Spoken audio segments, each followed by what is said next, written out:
All right, folks, thank you. I see we have some people filtering in. We're probably going to go ahead and get started. I appreciate everybody's patience. We were kind of combining our time, and right up against us was the lighting check for, I think, the musical in the auditorium. So I know we had some mood lighting when we came in, but hopefully everybody can see me and hear me right now. Okay, great. All right, so thank you all for coming. Welcome to our annual College Credit Plus College Options Night. My name is Kyle Drypulcher. I am one of the college and career counselors here at the high school for students' last names P through Z. And I have here with me Mrs. Gina Bazelak, who I'm going to mess up your letters. Students? F to O. Okay, so just kind of an agenda for this evening. We're here obviously to talk about the College Credit Plus program and the different college options. That's why we have it called College Credit Plus and College Options Night. We're going to have, in a minute here, a brief introduction from Dr. David Martin, who's our Director of Curriculum and Instruction. We will go through the College Credit Plus student guide. We'll talk about in-house course CCP offerings that we have here at the high school. We will talk about College Credit Plus and AP or advanced placement, so you can determine what pathway may be best for your student. We will then have our specific institution CCP representatives come up and speak. We have some folks from University of Akron, Kent State University, and Cuyahoga Community College who are going to come up and talk about their respective CCP programs. At the end of the program, we will have these folks upstairs, so if you have specific questions for each rep, please feel free. You can head on upstairs and talk to them one-on-one. So without further ado, I'm going to bring up Dr. Martin.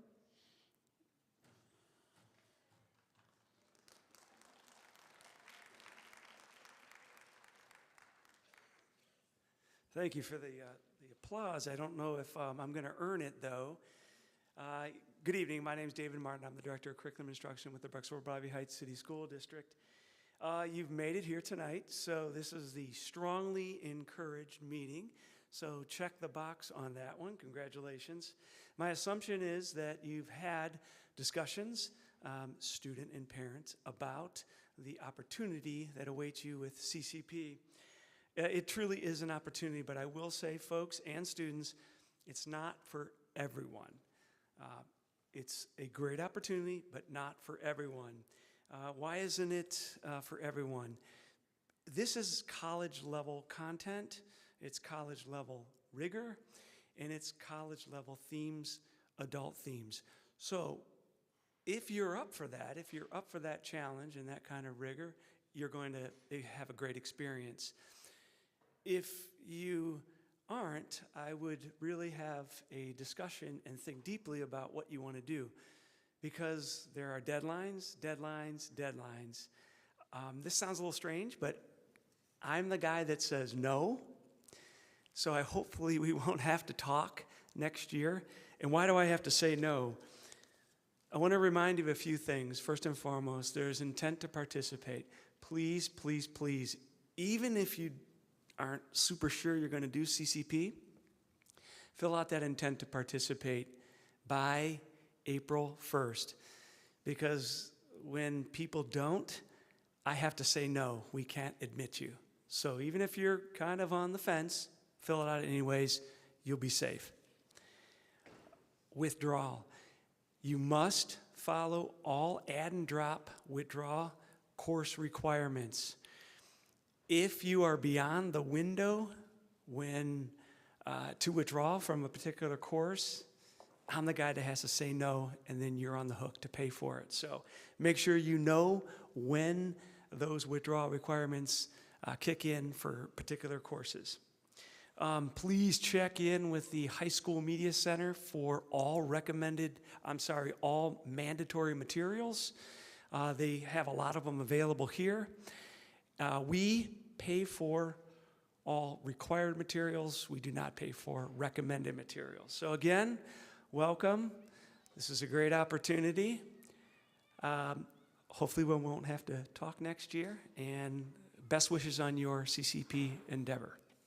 Mr. Drypulcher. Okay, so first slide here, we have a QR code. So I would assume everybody in here or one member of your party has a smartphone.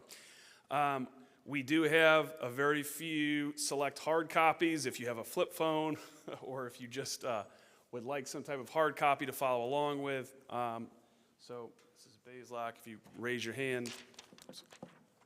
Yep.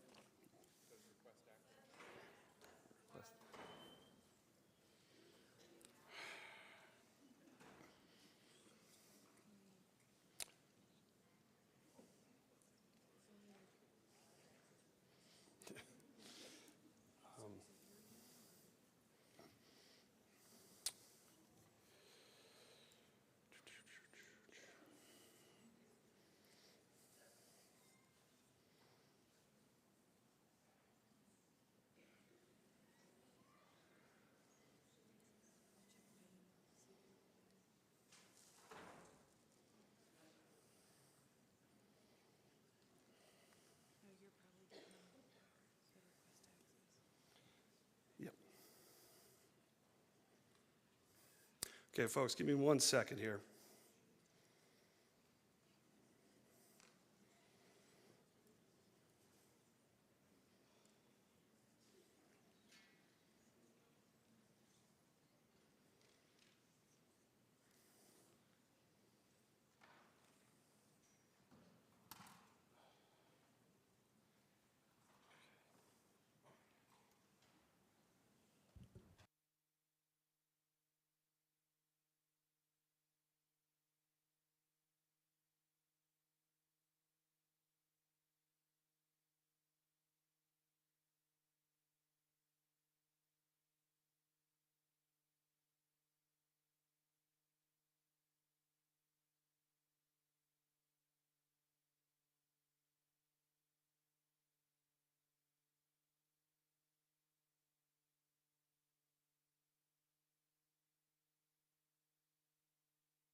All right, thank you.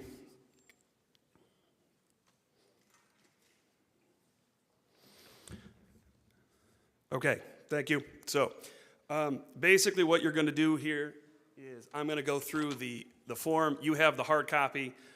It's this College Credit Plus student guide, okay? We're kind of going to go through it together and talk about the different aspects. I'm not going to go for too long. Going to go through it, make sure we're all on the same page, and then we'll kind of go from there, okay? So the headings kind of follow what we have here. So there's deciding to participate, program highlights, et cetera, so follow along. First thing, okay, before you decide to start with this program, think about the following. So future planning, this program can assist in making future education and career decisions, exploring post-secondary education opportunities. You should review the suggested pathways in our online course options book. Graduation, if you choose to participate in this program, you still have to meet your high school graduation requirements. So this is a big one. You have to understand if you're taking CCP courses that are going to count as high school requirements, which you can, and most of our students do, and you should, just make sure you're taking those courses that you need to take and that we approve as a graduation equivalent.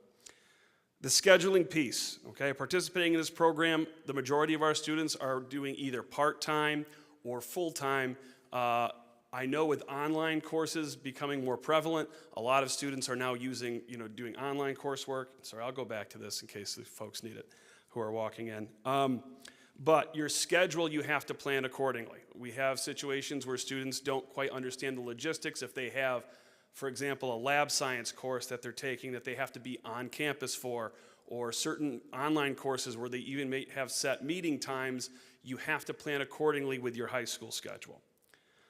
As Mr. Martin talked about, there's college level work. So these are college level courses. They're accelerated. The colleges do not see students any differently, whether you're a College Credit Plus student or a typical traditional college student.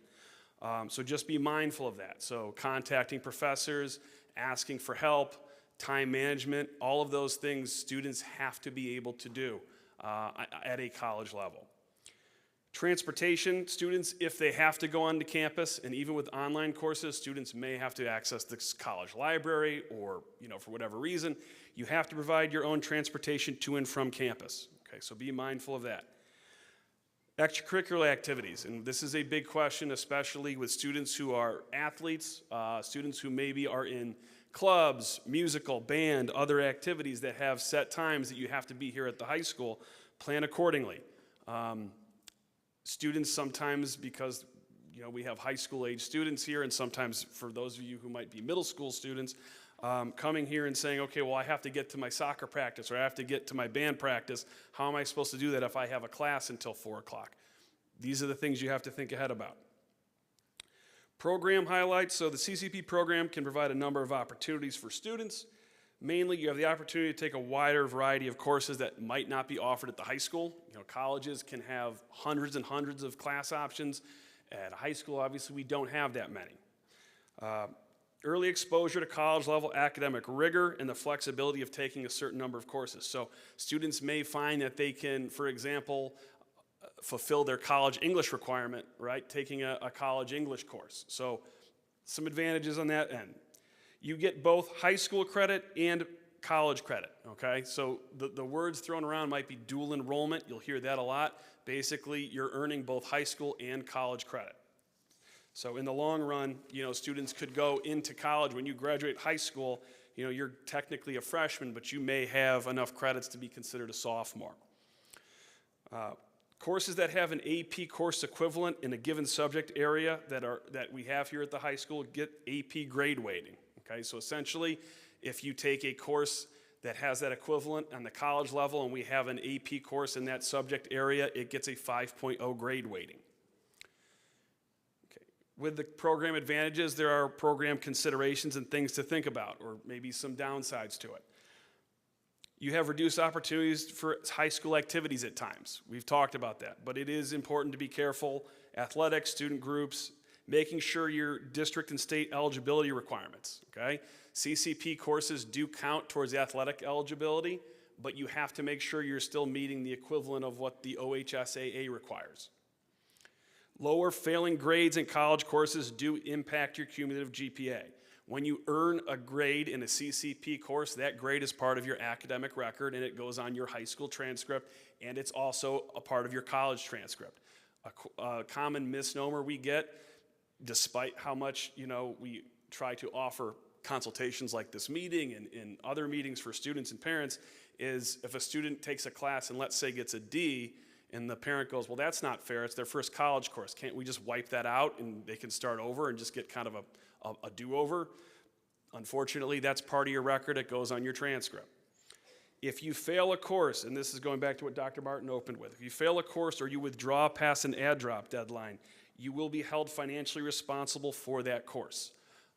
Colleges have different withdrawal deadlines. They have different start dates for courses, different and some points end dates. You have to make sure you understand what your add drop date is. If you have a course that's not going well or you're looking to drop, if you come into our offices and say, I need to drop this course, and it's a week past the add drop deadline, our hands are tied, okay? That's the college's add drop deadline.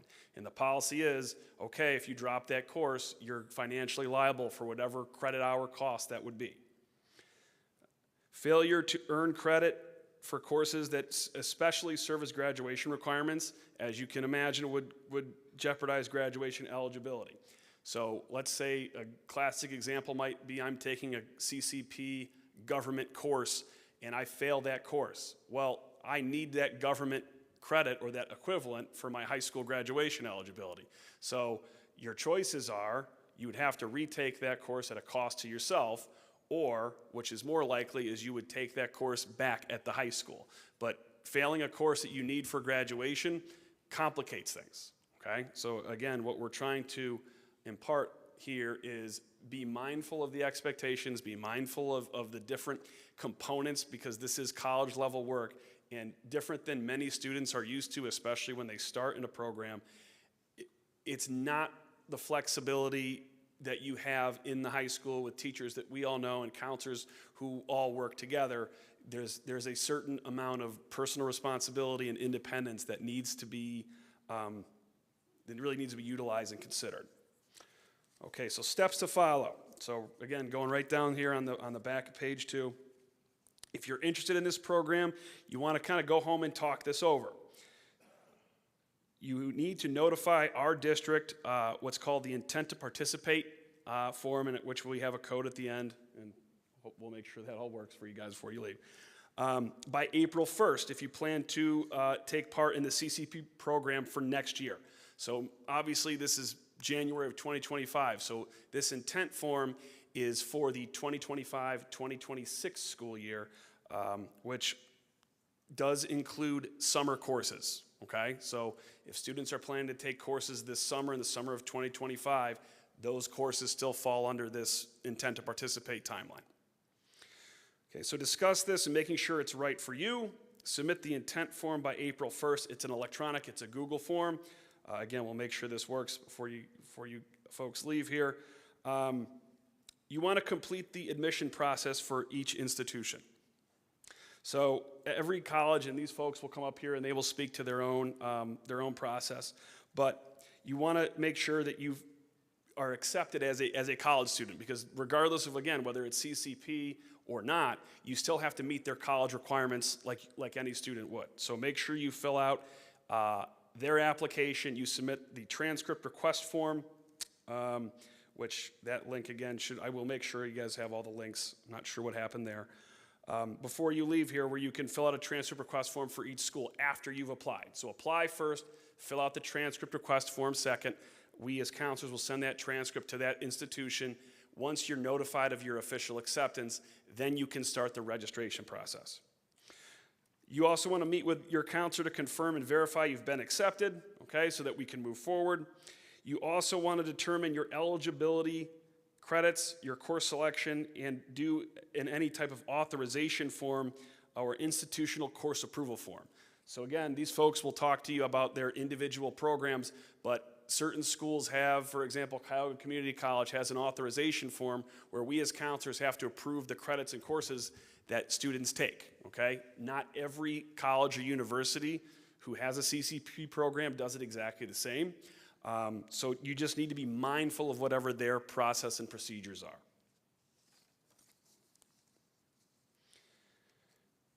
Once you actually schedule courses, okay, you want to get a verified schedule from that school. So for example, I'm taking classes at the University of Akron.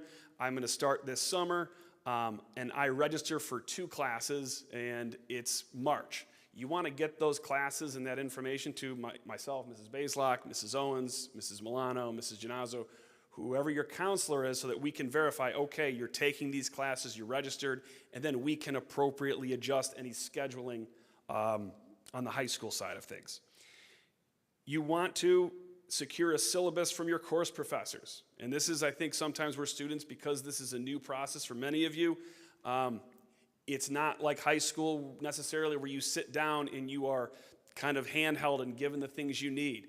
The course syllabus for a college course might be 15 pages, and it's your responsibility to read up and down, front and back, and make sure you know exactly what the expectations are, when assignments are due, how you get the textbook you need, all of that information, okay? Now, as Dr. Martin was talking about, we at the high school are technically, we own CCP books. So any book that is purchased through CCP, we actually own. So if this is a hard copy book at the end of the semester, it will be returned to our media center. If it's an electronic book, and this is what we're seeing is more and more, as I'm sure you can imagine, more ebooks or electronic reading materials, you don't return it. But again, it has typically an expiration date where that book would go, basically invalid as soon as the course ends. Approved credit hours. So high school credits and college credits have a sliding scale, okay? I'm not going to go through this read this word for word, so I'm going to give you kind of the basic math for you to follow, okay? How many credits a CCP student can take? So if you took no high school classes and took only CCP classes for the next year, the maximum amount of college credit hours you can complete is 30 credit hours, okay? Every high school credit you take will somehow, in this formula we have written out for you, it counts against the college credits you can take. So here's how this would work, because the majority of students are taking a combination of college and high school courses. you're going to take the number 30, you're going to take the high school credits that you're taking, multiply that by 3, you'll subtract that from 30. That's the maximum number of college credit plus credit hours you can take per academic school year. So that academic school year, again, is the summer, fall, and spring semester, okay? So for this upcoming year, that's spring of 2025, fall of 2025, spring of 2026, okay? The reality is most students don't necessarily check or make sure where they're at before they start. And sometimes what you don't want to do, and this happens oftentimes, and Mrs. Bazelak and I have had this situation, a student comes to me and says they want to take 15 credit hours in the summer because then they can have all this flexibility during the year. And, you know, to that we say, well, first of all, you still have to be taking enough classes during the school year to be considered a full-time high school student. And you're also kind of boxing yourself in and not giving yourself much leeway to take other courses during the year. So it's important to pace yourself, and it's important to realize, okay, how does this work? What, from this formula, this is the college credit that the high school or the school district, excuse me, will pay for, okay? Now, most college classes are 3 credit hours. For example, Tri-C, who we work with pretty frequently, has math and science classes that might be 4 credit hours or 5 credit hours. So you have to be mindful of the credit hours you're taking and how that impacts your schedule each semester. Okay, course failures and withdrawals. We talked about this a little bit already, but just be mindful of the fact that classes that are failed or withdrawn will receive an F on the high school and college transcripts. That's calculated into your GPA, and the district will seek reimbursement for whatever the state funds were paid for that course. Okay. Approved and unapproved purchases, and I know, Dr. Martin, this is something we had a few years ago. I think we've kind of gotten a handle on it. You know, students can go to the bookstore and provide the BBHHS CCP book code, essentially, and purchase books they need. What we have had happen on a few occasions, not rampant, however, but is that students were buying other things that were non-essential. I think one student bought a seat cushion and a poncho. And, you know, as you can tell, or as you would know, those are not required course materials. So approved course materials are any required books, materials, newer used textbooks, computer software, digital books. If you ordering new books, fill out the electronic CCP book needs form. That book form, even if it's an e-book, is helpful for us to know and track what you're using. The link for the form is sent to our media center specialist. You can go to our media center. Mrs. Roth is our media center specialist, so I would fill out this form. I would go see Mrs. Roth in the high school media center and say, here are the books I need for my courses. Do you have them? She'll see what we have in stock. If we have the book that you require, you can check it out. You'll return it at the end of the semester. If it is an e-book or a book we do not have in stock, you can then purchase the book through the CCP purchasing policies of that institution. Okay? And again, you have to be mindful because whether it's, you know, we have Kent State here, we have University of Akron, we have Cuyahoga Community College, we have students who take classes at Cleveland State University. They were unable to send a rep here. We've had students take classes at other institutions as well.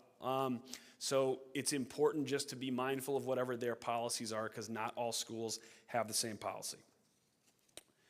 Okay, the last thing in kind of the imparting wisdom here is this program does require a high level of both academic and emotional maturity on the part of the student. It should be given careful consideration, okay, before making a commitment. Okay, so we'll use the QR code at the end of this presentation for that intent to participate form. The form must be submitted no later than April 1st of 2025. After that date, you will need special permission from the superintendent to participate in the program. As Dr. Martin has said, that is not something, unless there was some type of very unique extenuating circumstance, that would be permitted.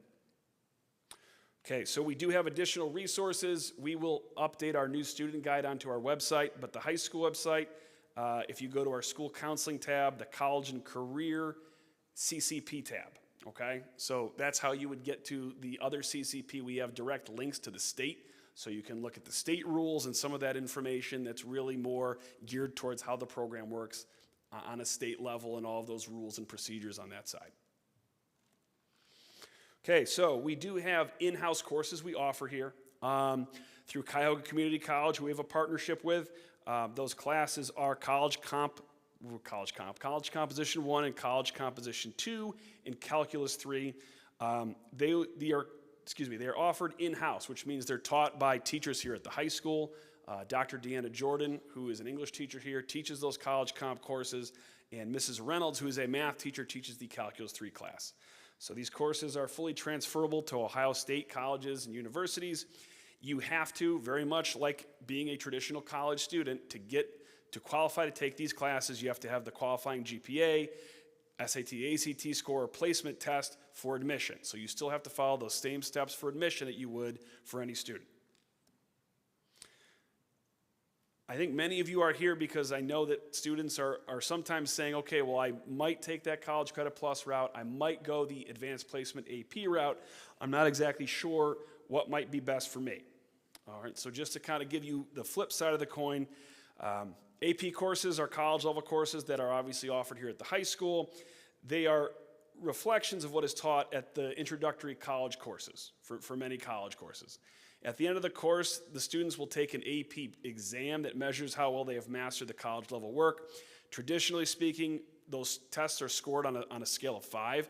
Students who earn a score of a 3, 4, or 5 on that exam typically, and I don't say universally, because it can vary from school to school and course to course, will earn college credit in placement into advanced college courses. AP program is recognized by all colleges and universities nationally, and currently speaking, we have 29 AP course offerings, which is pretty impressive. Okay, so we're gonna wait 1 second on that. I am now going to bring up Mr. Kevin Tondra from the University of Akron, and I will bring up his slide.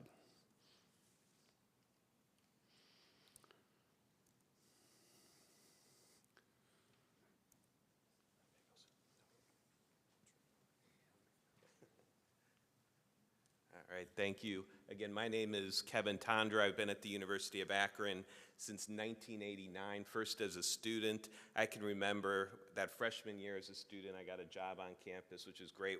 Wherever you end up going to school, it really kind of gets you into the college feel, makes you feel more part of the school, I think. But what it did for me, I remember telling a buddy, back then I worked for the computer center. And back then with computers, my main job was to clean printers and back up machines on tapes. So obviously things have come a long way since then. But I remember telling a buddy as we go around to all the different departments on campus, man, it'd be cool to work at a university someday. It's just, the learning, the atmosphere, all that stuff keeps you young. And sure enough, 35 years later, I'm still doing it. About 6 years ago, I'd started more into a position working with high school students, both CCP and early college high school, because I have 2 daughters at that time that were nearing high school.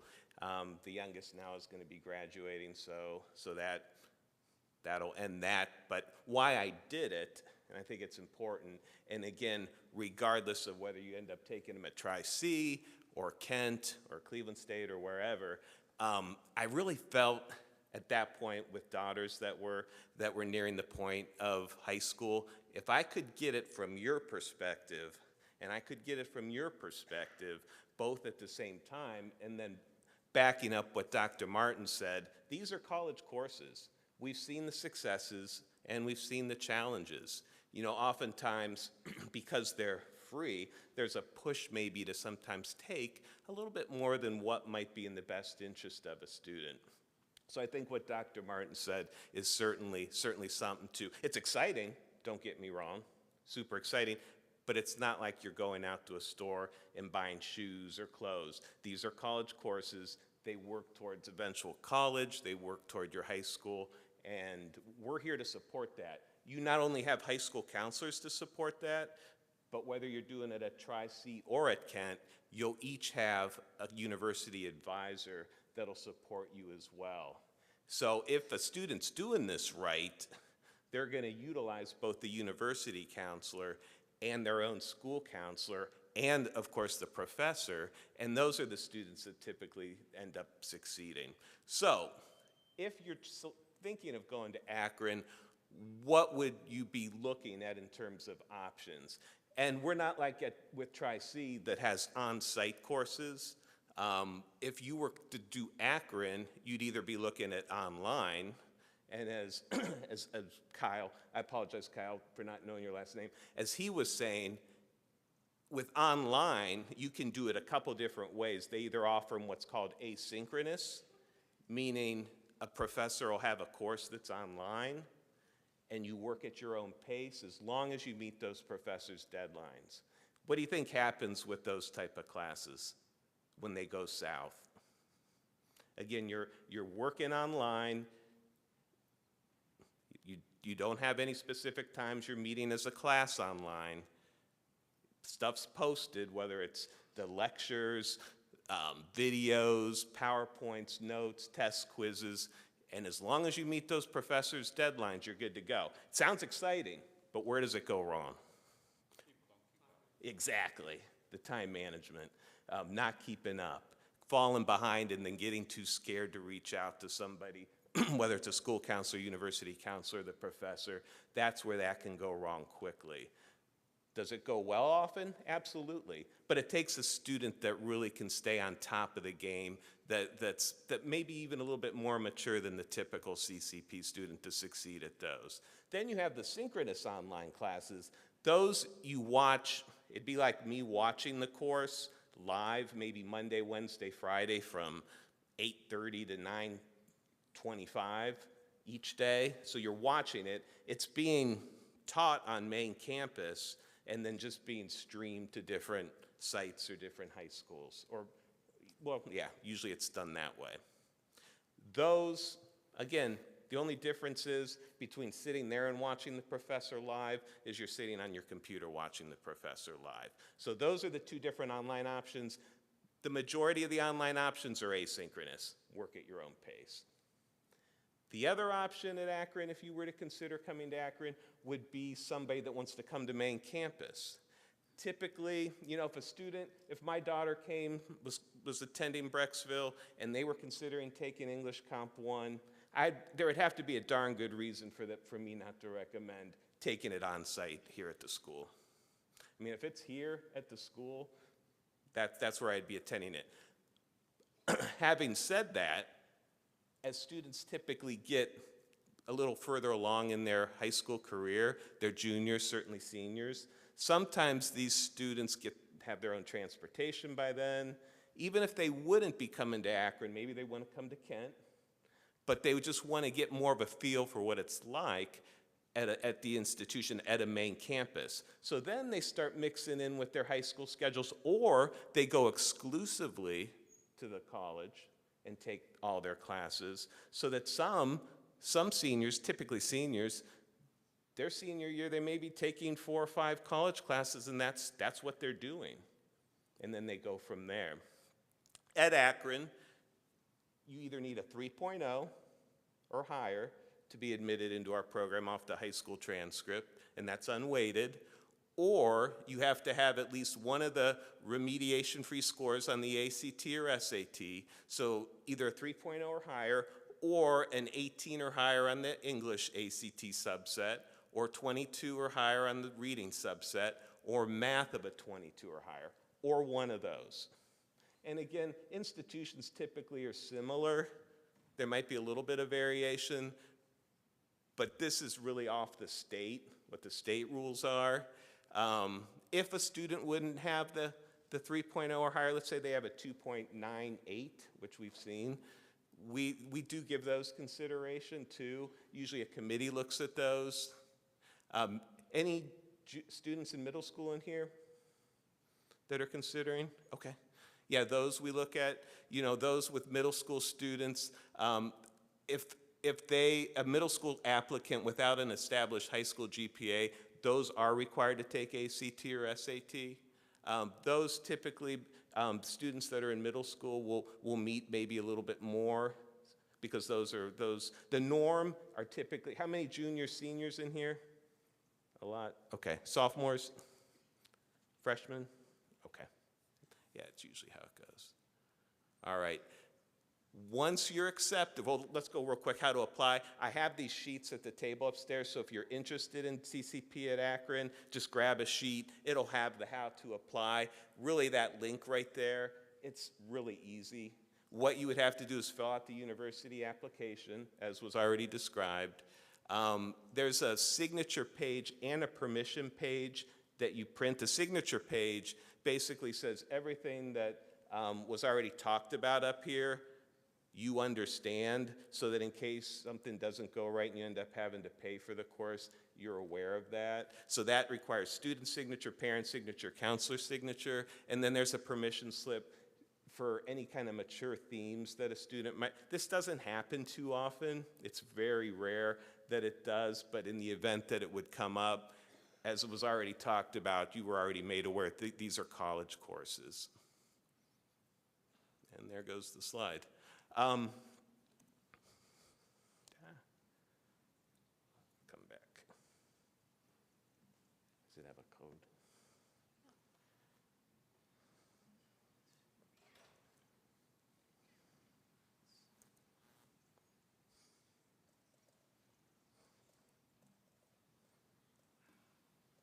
Find your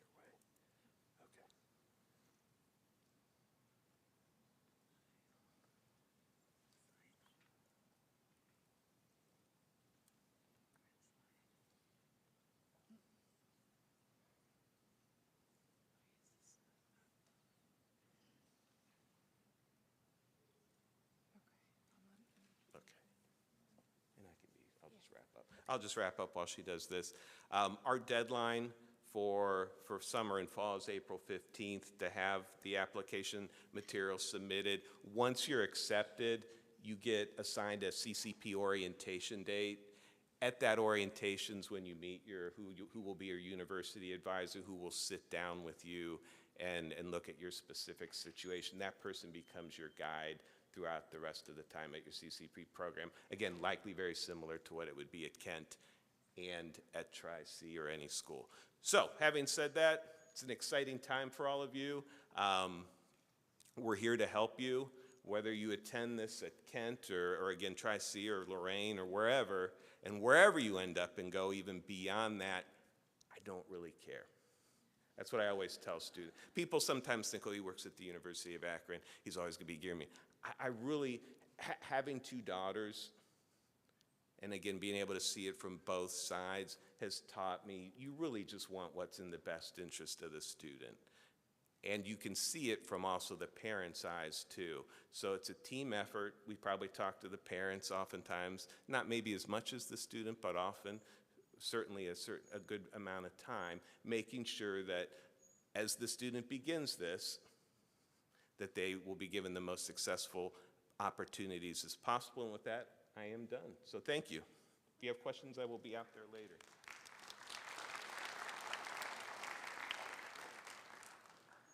Okay, while we work with some technical stuff, we'll at least bring up our Tri-C rep to talk about the Tri-C process.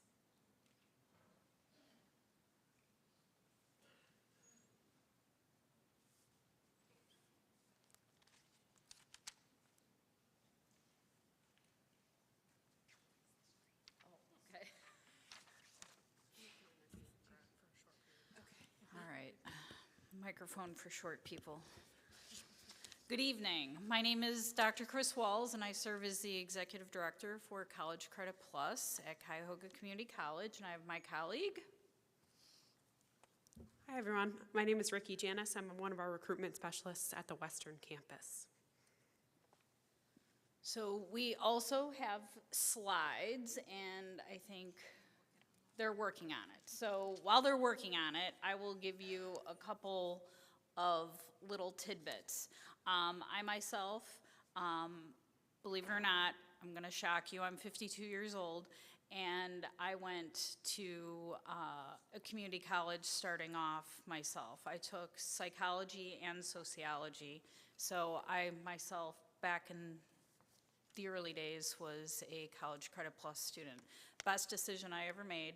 It kickstarted my college career, and it got my feet wet with taking classes early on. Second thing that I want to tell you is that I have 2 kids myself, and I also too enjoy sharing this information with folks, is that I had 2 kids go 2 completely different paths. The first one played active soccer, high school soccer, and wanted to go to a private liberal arts college in Indiana. And she took classes at Tri-C, and those classes transferred, had a great opportunity, and was able to knock credits off of her load so that she was able to lessen her load while she was playing collegiate level soccer. So that was another thing that I wanted to share with you. Second kid was not interested in going to a 4-year experience. So what he ended up doing was he came to Tri-C and did a certificate program. And you'll hear us talk about that opportunity, but he did the fire academy. And so right now he is working as a firefighter and went through the paramedic school, went through the fire academy and the paramedic program at Tri-C. So he's out there saving lives right now. So are we good to go? Not yet? Okay, all right. So one of the things that we really just want to reinforce at Tri-C is that, believe it or not, this is a program that is for kids, students, grades 7 through 12. It's kind of crazy to think about it, but we do get students as early as 7th and 8th grade who participate in the program. As Kyle talked about earlier, it is something that you really definitely have to have a conversation about your level of readiness. So this is talking about you, the student, and I see a lot of you in here. You guys have to be the ones to determine if you're ready. I also teach Health 1100 at the college, have taught it for many, many years. It's an entry-level health class. It's not fun when you get an F. Just had a student contact me 2 weeks ago, CCP student, and he wanted to know why he got a D in his class. And the reason why he got a D was because he did great on the final, but did not complete most of the work through the duration of the class. So that is why he got a D. So when we're talking about time management and completing work, it is definitely something that you have to keep on task. And my class was one of those that was online, and that is something that you have to be aware of. Whether you're in class, whether you're online, whether you're taking a hybrid class, all of those decisions come into play as far as what and how you go about this big decision. Ed, are we still? Okay, I'm just gonna keep going. So the different types of courses and classes, you heard that we have English and math here on site. We have a lot of other classes at the college that you have the ability to take advantage of. Again, one of the things that we promote is getting your feet wet with other courses and then utilizing that launching pad to go to some of our other 4-year partners. So don't underscore that and that opportunity as well. We have got a huge footprint throughout all of Cuyahoga County. So we've got the Eastern campus in Highland Hills. We've got the West campus in Parma. We have got the flagship campus, Metropolitan campus downtown, and the newest campus, newer, in Westlake. But then we also have a culinary institute, a truck driving institute, lots of other opportunities at the college for you to take advantage of. One of the other things that I want you to also be aware of is that regardless if you're here or at another institution, once you come to us, you are treated like a college student, like anybody else. So you have access to the services and to everything else like any other college student. So when we're talking about counseling, when we're talking about tutoring, when we're talking about access to the transfer center, really incredible service. Those are things that you want to take advantage of and things that you want to utilize. Another thing that is included in with your tuition or included in with the CCP package is an RTA bus pass. You may use it, you may not, but that's up to you as to whether or not you want to utilize that or not. Tutoring, that service is completely free. So that is something that if you're starting to have trouble with the class and you want to give it a go, it's online, it's in person. You can schedule an appointment. So those are things that you want to make sure that you take advantage of. Student accessibility services, that is another service that we have available for all students. So if you're a student that has been on a 504 or an IEP plan, you want to set up an appointment with one of our SAS advisors, that's what we call them, Student Accessibility Services, so that you can make sure that you're set up for success when you come on board and start taking classes. FERPA, so this is a message for all of the parents that are out here.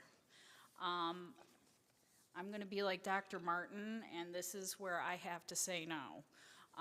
And a lot of us at other institutions have to say no. If you don't have a FERPA release on file at the college, you are not going to be able to call up and ask about your child's grades or your students' records. Okay, so that is something, whether at Tri-C or at Akron, oh, look at that, lickety-split. You are going to want to, excuse me, you're going to want to make sure that you have that filled out, okay? So that, here it is, right there. Your Family Rights and Privacy Act, FERPA, your student is considered a college-age student, college-level student. So that is something that you have to have filled out. It is super easy to do. So you want to make sure that that is something that you have filled out on your student. So note to all those parents, make sure that you have that conversation with your student and you have that filled out. Mature content, you heard a little bit about that. Just want to make sure that you're explicitly clear and you understand that when you come into a college classroom, that the content is not going to be changed because your high schooler is in that classroom. That class is still going to be taught in the same way and format that it normally is, no matter what. So when I teach my health class, that content is still going to be taught, and those topics under health, are still going to be those topics. If you want to know more, I'm happy to talk about it with you afterwards. So again, we have those preferred deadlines. April 1st, everybody's got to know April 1st date by now. These are the quick and dirty registration process for Tri-C. You receive your decision letter and registration via email. We do require you to submit a mature content questionnaire. So this is how serious we take it at the college. We do want you to meet with a school guidance counselor to discuss the courses that you're going to take. And then we do have what we call an ATA form, an authorization to attend form. And then you're going to meet with a Tri-C counselor. So we are making sure that the high school fills out their portion, it gets handed off to us, and everything is signed, sealed, and delivered, ready to go. And then here, you've got some benefits of why you're attending Tri-C. You've got ease of transfer, you've got access to an honors and scholars program afterwards, career prep, and then you've got access to all of those other great benefits at the college as well. So beyond that, you've got College Credit Plus coordinators at every single college campus location that are able to assist and answer questions if you need it. but we will be around if you need anything.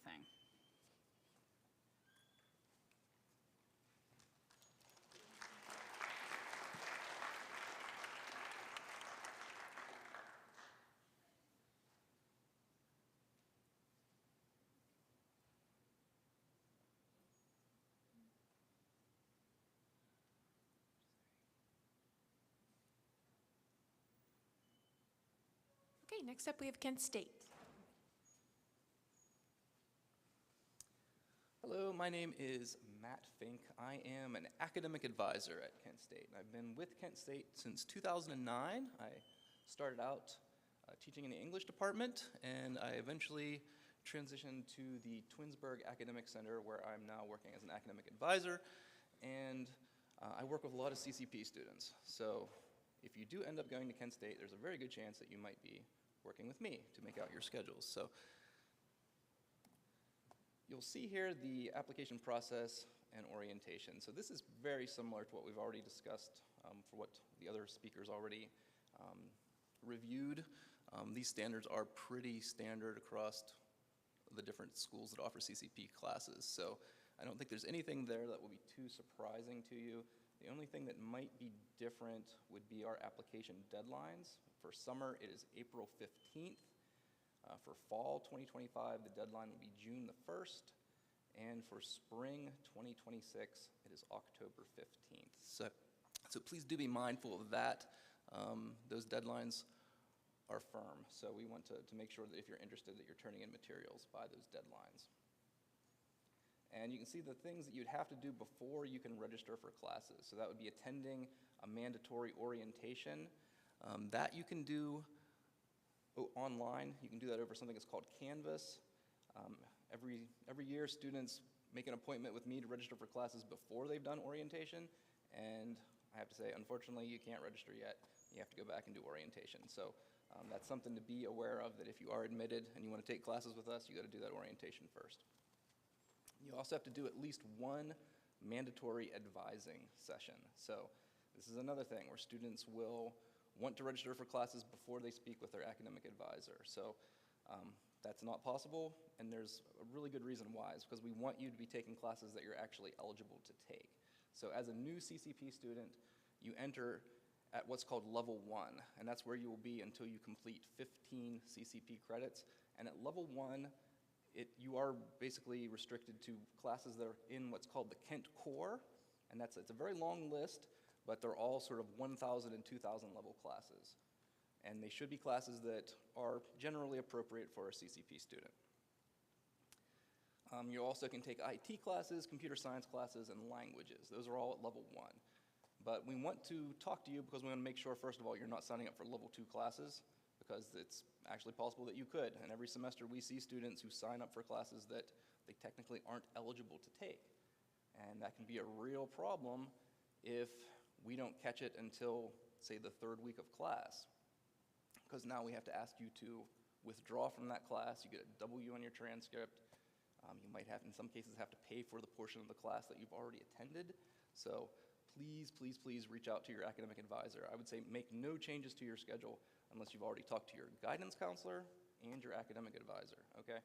So that's the little spiel there, and we'll come back to that in a couple minutes. So like I said, you will be assigned an academic advisor. You have access to our Academic Success Center, so that would be tutoring, that would be our Student Accessibility Services Department, our tech services. So this is something that I will say from experience, a lot of our CCP students don't fully utilize things like our tutoring options. So this is something that if you know you're going to struggle perhaps in writing or math or biology or something like that, we're more than happy to try to set you up with a tutoring session. So unfortunately what happens is a lot of students, when you struggle, they just kind of disappear and we don't see them, and they kind of fall further and further behind, when the whole time if they were just talking to us, we could be setting you up for tutoring, we could be possibly having you meet with your professor outside of class. There's a lot of options. So if you do find yourself in that situation where you're struggling as a CCP student, please reach out. We want to hear from you. Other opportunities, we have a science experience internship. There's the Student Recreation and Wellness Center. We have different student organizations and club teams. As a CCP student, you are eligible to participate in all of those things. if you have time, obviously. Okay, some other things that I want to go over real quick here. So, and this has been touched on by our previous speakers, but CCP classes are a little bit different than attending a high school class. We do expect a little higher level of initiative and independence. So, for instance, this is a situation, a student I just talked to today, that this past fall, she had an ongoing illness. She never told anybody. She just stopped going to classes, and she failed all of her CCP classes. And if she had just talked to her professor, if she had talked to me, we could have possibly set up a situation where she was able to withdraw, or where she was able to get extensions on her project, something like that. She disappeared. She didn't talk to anybody, and she failed her classes. So now we have to work out, what are we going to do with this? Is she going to have to pay for these classes if she wants to retake them? All these sorts of situations. We don't want you to end up in that situation. The other end of that spectrum is a student that I also just talked to today who graduated high school early this past fall as a CCP student. She's graduating from Kent State this spring with a double major in sociology and psychology. So she's going to have her bachelor's degree done at 17. She's starting her master's degree this fall at 18. So that's the other side of this. You can push yourself really hard and get a lot of credits as a CCP student. That's not to say that you necessarily want to, right? Most of our students take typically 3 to 6 credits per semester. That's pretty standard, but we definitely have students who are taking 12, 15, in some extreme cases up to 18 credits a semester. That's a lot, right? That's a full-time job, and then some. So think about what you want to do and how hard you want to push yourself, but that's a conversation you want to have with your high school guidance counselor, with your parents, with us, the academic advisors. You want to keep basically those 3 legs of the stool always engaging with each other, right? Because when you have your academic advising appointment, the first question I'm going to ask you is, have you talked to your high school guidance counselor? Because we don't know what classes you're taking at your high school. We don't know what classes you have to take to fulfill your graduation requirements at your high school. We're not coordinating with your high school guidance counselor on that level, right? We really only handle the Kent State side of things. So every semester, students will come in and ask me, what do I need to take to fulfill my government credit? I'll say, I don't know. That's a question for your guidance counselor. I'm not working with your guidance counselor, so we haven't discussed all of this. So your guidance counselor is really the first person you need to be talking to about everything you're deciding to do. So, and then it comes to me, and then I can help you find the classes that you need to take. So something else to think about. So I represent the Twinsburg Academic Center. That's about 30 miles from here, or 30 minutes from here, excuse me. So if you want to do something on campus, Twinsburg is just a little ways down the road.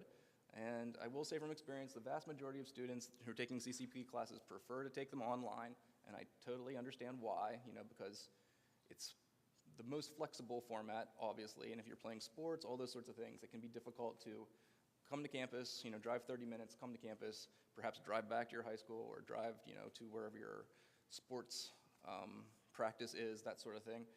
But if you want to take on-campus classes, we're more than happy to have you on campus. So be thinking about that. If you can work out something with other students who are maybe taking classes also in Twinsburg, you can work out a ride share situation, all that sort of stuff. So it can take a certain level of coordination to get the on-campus classes to work, but we're very happy if you can come to campus and meet your professors and meet your fellow students and things like that, because that's the other thing that you might not be fully prepared for as a CCP student. If you're taking all online classes, you might never meet your professor. You might never have a conversation with your professor. Your professor doesn't even know that you're a CCP student unless they really want to look into it. So oftentimes, students or parents will say, didn't the professor understand that this student's only 15 years old? And I'll say, no, they probably didn't. They didn't have any idea, because unless the student told them, they wouldn't know.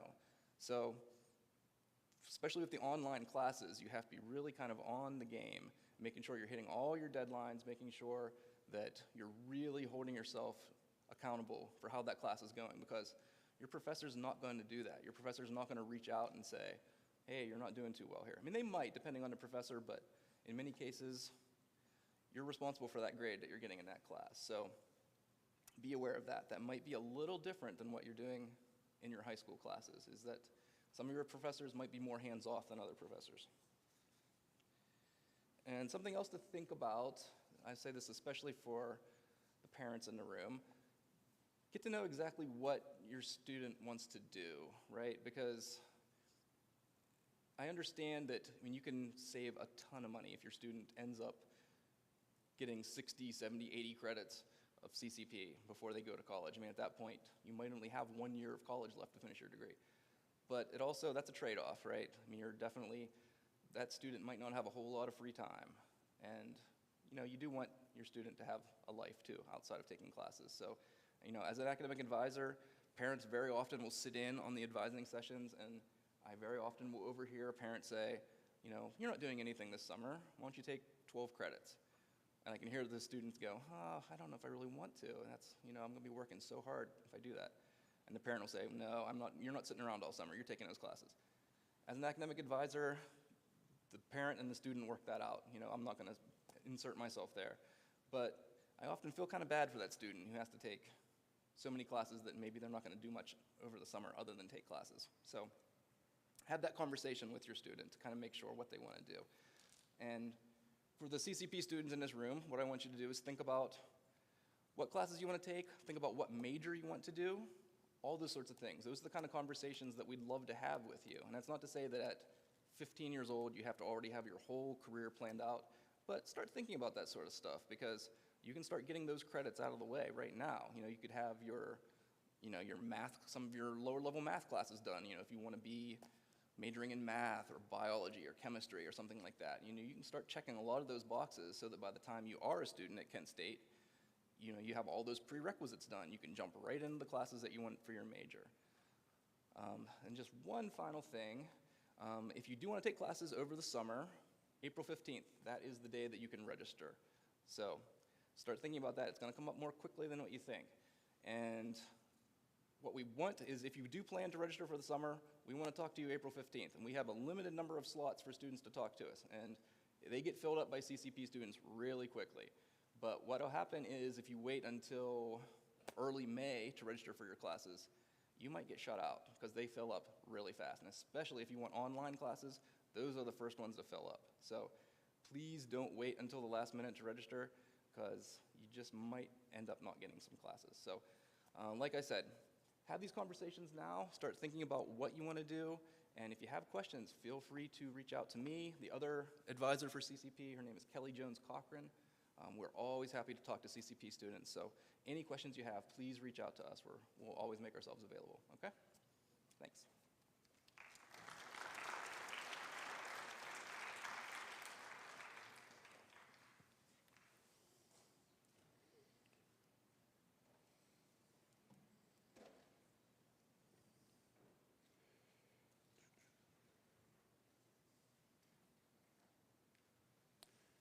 Okay, so folks, at this point here, again, thank you all for coming. Really start to think about, so in a few minutes, we're going to give these reps just a few seconds to get upstairs.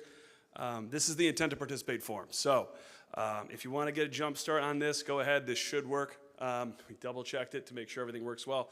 This is the form that's due April 1st, so you don't necessarily have to fill this out now. And if you do fill it out now, it doesn't mean you're committed to the program, that meaning you have to go through with it, but this is what we would need for you to move forward. So thank you for coming. I appreciate your patience with some of the technology, hiccups we had. Our reps are going to be upstairs on the main floor at some tables, so if you want to get some hard copy materials, talk to them about their admissions processes, feel free to do that. Thank you for coming.